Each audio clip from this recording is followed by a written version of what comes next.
Hello friends, আমি রাখি আর আমার চ্যানেল বাঙালি রান্নাঘরে আপনাদের সবাইকে ওয়েলকাম জানাচ্ছি। আজকে আমি আপনাদের সাথে উইন্টার স্পেশাল একটা চিকেনের রেসিপি শেয়ার করছি। আজকে আমি বানাচ্ছি মেথি চিকেন।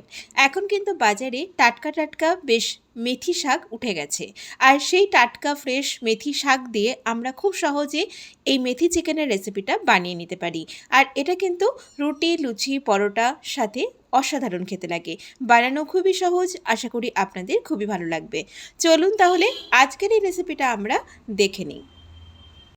আমাদের এই মেথি চিকেন বানানোর জন্য এখানে আমি প্রায় 500 থেকে 600 গ্রাম মতো চিকেন নিয়ে নিয়েছি। চিকেনটা আমাদের রেগুলার সাইজ করে কাটা আছে, চিকেনটা আমাদের পরিষ্কার করে ধুয়ে রাখা আছে। আর এখানে আমার রয়েছে বেশ কিছুটা একদম টাটকা মেথি শাক। তো এখন আমি প্রথমেই এই মেথির ডাঁটিগুলো থেকে এই টাটকা কচি পাতাগুলো, মেথি শাকগুলোকে আমি একটু বেছে নিচ্ছি। এই মেথি শাক কিন্তু ভাজা বা মেথি শাকের ঘন্ট ভীষণ ভালো লাগে এই শীতকালে খেতে।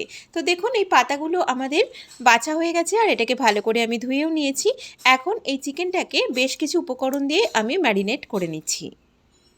প্রথমেই দিয়ে দিলাম চিকেনের মধ্যে স্বাদ মতো লবণ, দিয়ে দিচ্ছি এর মধ্যে একটু রেড চিলি পাউডার, ঝালের পরিমাণটা আপনাদের নিজেদের স্বাদ মতো দেবেন। দিয়ে দিলাম কিছুটা পরিমাণ হলুদ গুঁড়ো। এখন এই উপকরণগুলোর সাথে চিকেনটাকে আমি ভালো করে ম্যারিনেট করে নিয়েছি, আর এটাকে এখন আমি প্রায় 20 থেকে 25 মিনিট মতো রেখে দেব। আর গ্যাসে এদিকে একটা কড়াই বসিয়ে দিয়েছি, এর মধ্যে আমি অল্প পরিমাণে একটু রিফাইন্ড অয়েল দিয়ে দিলাম। প্রথমেই এই তেলের মধ্যে আমি কিছুটা পরিমাণ পেঁয়াজ ভেজে নিচ্ছি। এখানে আমি দুটো বড় সাইজের কুচানো পেঁয়াজ দিয়ে দিলাম। পেঁয়াজটাকে একটু হালকা ভেজে তুলে নেব। আপনাদের ঘরে থাকা উপকরণেই কিন্তু আমাদের এই চিকেনের রেসিপিটা তৈরি হয়ে যায় আর বানানো খুবই সহজ। তো দেখুন, কথা বলতে বলতে এই পেঁয়াজগুলো কিন্তু আমাদের একটু হালকা বাদামি রং করে ভাজা হয়ে গেছে। এখন পেঁয়াজটাকে তুলে নিলাম, আর এই যে বাদবাকি তেলটা আছে এর মধ্যে এই মেথি শাকটাকে দিয়ে দিলাম। সামান্য পরিমাণে একটুখানি লবণ দিয়ে এই শাকটাকেও খুব হালকা করে ভেজে নিচ্ছি। শাক কিন্তু একটু নাড়াচাড়া করলেই একদমই নরম হয়ে যাবে। দেখুন, এটা শাকটা কিন্তু অনেকটাই আমাদের বেশ ভাজা হয়ে গেছে। আর এই মেথি শাক ভাজার সময় কিন্তু খুব সুন্দর একটা গন্ধ বেরোয়, যেটা আমার ভীষণই ভালো লাগে, এই মেথি শাক ভাজার গন্ধটা। তো মেথি শাকটা আমাদের ভাজা হয়ে গেছে, এখন এটাকে আমি তুলে নিচ্ছি। শীতকালে আমরা টাটকা মেথি শাক দিয়ে এই মেথি চিকেনটা বানাই, আর যখন মেথি শাক আমরা পাই না তখন কিন্তু আমরা কাসুরি মেথি দিয়েও একই রকম পদ্ধতিতে এই মেথি চিকেনটা বানিয়ে নিতে পারি। তো শাকটাকে আমি এখন কড়া থেকে তুলে নিলাম, আর এদিকে একটা মশলার পেস্ট আমি রেডি করে নিচ্ছি। একটা মিক্সার গ্রাইন্ডারের জারের মধ্যে এই ভাজা পেঁয়াজটা আমি নিয়ে নিলাম। দিয়ে দিচ্ছি এর মধ্যে 2 টেবিল চামচ মতো টক দই, দিয়ে দিলাম কয়েকটা কাঁচা লঙ্কা। আবারও বলছি, ঝালের পরিমাণটা নিজেদের স্বাদ মতো দেবেন। আর একটা টমেটো টুকরো করে কেটে দিয়ে দিলাম। এখন এই সব উপকরণগুলো আমি ভালো করে পেস্ট করে নিচ্ছি, অল্প পরিমাণে একটু জল দিয়ে। তো দেখুন, মশলাটা কিন্তু আমাদের পেস্ট করা হয়ে গেছে। মশলাটাকে আমি বেশ স্মুথভাবে পেস্ট করে নিয়েছি। এখন চলে যাচ্ছি আমি নেক্সট স্টেপে। এদিকে কড়াইতে আমি দিয়ে দিলাম 2 টেবিল চামচ মতো রিফাইন তেল। রান্নাটা পুরোপুরি আমি রিফাইন তেলে করছি, আর তেলটা আমাদের বেশ ভালো গরমও হয়ে গেছে। এবারে তেলের মধ্যে আমি বেশ কিছুটা আদা রসুন বাটা দিয়ে দিলাম। এখন আঁচটাকে একটু কমিয়ে নিয়ে এই আদা রসুন বাটাটাকে ভালো করে একটু নাড়তে থাকবো, যাতে আদা রসুনের কাঁচাটে গন্ধটা চলে যায়। এখানে আমি প্রায় 1.5 থেকে 2 টেবিল চামচ মতো আদা রসুন বাটা ব্যবহার করেছি। আপনারা আপনাদের মাংসের পরিমাণ অনুযায়ী এটা ব্যবহার করবেন। এবারে এর মধ্যে আমি যে মশলার পেস্টটা রেডি করে নিয়েছিলাম সেটাও দিয়ে দিলাম। এখন আবারও এটাকে ভালো করে মিক্সড করে নিচ্ছি। আঁচটাকে কিন্তু আমাদের একটু কমানো আছে, না হলে কিন্তু তলায় লেগে যেতে পারে। আর দেখুন, এটাকে আমি একটু কন্টিনিউ এইভাবে নেড়ে চেড়ে মশলাটাকে বেশ ভালো করে কষিয়ে নিচ্ছি। মশলা কিন্তু যত ভালো কষানো হবে তত কিন্তু রান্নাটা ভালো হবে। এবারে এর মধ্যে দিয়ে দিলাম কাশ্মীরি রেড চিলি পাউডার, একটু সুন্দর কালারের জন্য, তবে এটা অপশনাল, আপনারা নাও দিতে পারেন।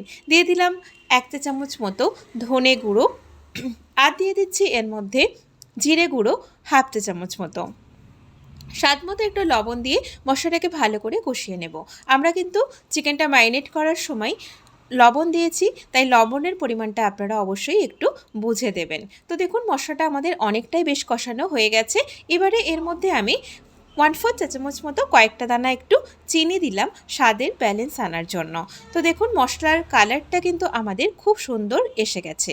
এবারে এর মধ্যে সবশেষে দিয়ে দিলাম 1/2 চা চামচ মতো একটু গরম মশলা পাউডার। আবারও এটাকে ভালো করে মিক্সড করে নিলেই আমাদের এই মেথি চিকেনের মশলাটা কিন্তু একদম পুরোপুরি কষানো হয়ে গেছে। তো মশলাটা আমাদের কষানো হয়ে যাবার পরে এর মধ্যে ম্যারিনেট করে রাখা চিকেনটা দিয়ে দিলাম। এখন মশলার সাথে চিকেনটাকে ভালো করে একটু কষিয়ে নিতে হবে। আঁচটাকে একটু মিডিয়াম ফ্লেমে রেখেই কিন্তু আমি এটাকে বেশ কিছুক্ষণের জন্য ঢাকা দিয়ে দেব, তাহলে চিকেনটা আমাদের খুব সুন্দরভাবে সিদ্ধ হয়ে যাবে। আর এই মেথি চিকেনটা কিন্তু আপনারা রুটি লুচি পরোটার সাথে সার্ভ করতে পারেন বা ভাতের সাথেও সার্ভ করতে পারেন। তবে এটা রুটি লুচি পরোটা বা রুমালি রুটি এগুলোর সাথে খেতে খুবই ভালো লাগে, তবে পোলাও ফ্রাইড রাইসের সাথেও কিন্তু এটা ভীষণই ভালো লাগে। তো বেশ কিছুক্ষণ হয়ে গেছে, ঢাকনাটা খুলে দিয়ে চিকেনটাকে ভালো করে একটু নেড়ে দিলাম। চিকেনটা আমাদের অনেকটাই বেশ এখন সেদ্ধ হয়ে গেছে। এবারে এর মধ্যে আমি দিয়ে দিলাম 7 থেকে 8টা কাজু বাটা। কাজু বাদাম বাটাটা দিয়ে আবারও এটাকে ভালো করে একটু মিক্সড করে নিচ্ছি। মিক্সার গ্রাইন্ডারের জারটা ধুয়ে সামান্য পরিমাণে একটু জল দিয়ে এটাকে ভালো করে মিক্সড করে নিচ্ছি। এখন এটাকে আবারও একটু কিছুক্ষণের জন্য 5-7 মিনিটের জন্য ঢেকে দেব, আঁচটাকে মিডিয়াম ফ্লেমে রেখে। আপনারা তো বাড়িতে অনেক ধরনের চিকেনের রেসিপি বানিয়ে থাকেন, তবে আমার রিকোয়েস্ট আপনারা অবশ্যই একদিন এটা বানিয়ে খাবেন। এবারে এর মধ্যে দিয়ে দিলাম যে মেথি শাকটা আমি ভেজে রেখেছিলাম সেটা দিয়ে দিলাম। মেথি শাকটাকে ভালো করে একটু চিকেনের সাথে মিক্সড করে নিচ্ছি। দেখুন শাকটা কিন্তু ভাজার পরে একদমই কমে গেছে। আপনারা চাইলে কিন্তু এই মেথি শাকের পরিমাণটা আরেকটু বাড়িয়েও দিতে পারেন। তবে আপনারা কিন্তু ভাববেন না যে মেথি শাক দেওয়ার কারণে এটা তেতো হবে, একেবারেই না। এটার স্বাদ ভীষণই ভালো হয়। আমার রিকোয়েস্ট আপনারা অবশ্যই একদিন বাড়িতে বানাবেন। শাকটাকেও চিকেনের সাথে ভালো করে একটু মিশিয়ে নিয়েছি। এবারে এর মধ্যে আমি অল্প পরিমাণে একটু জল দেব। এই গ্রেভিটা কিন্তু বেশ ঘন হবে, আর এই জলটা আমি একটু গরম জল ব্যবহার করছি।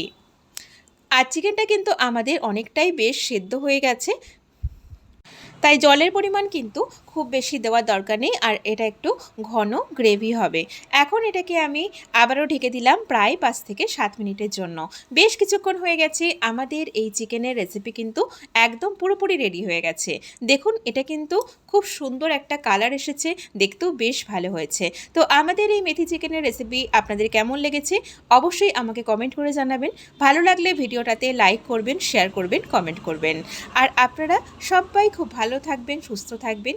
আমি আবারও হাজির হব নতুন কোনো রেসিপির সাথে। সবাই খুব ভালো থাকবেন। নমস্কার।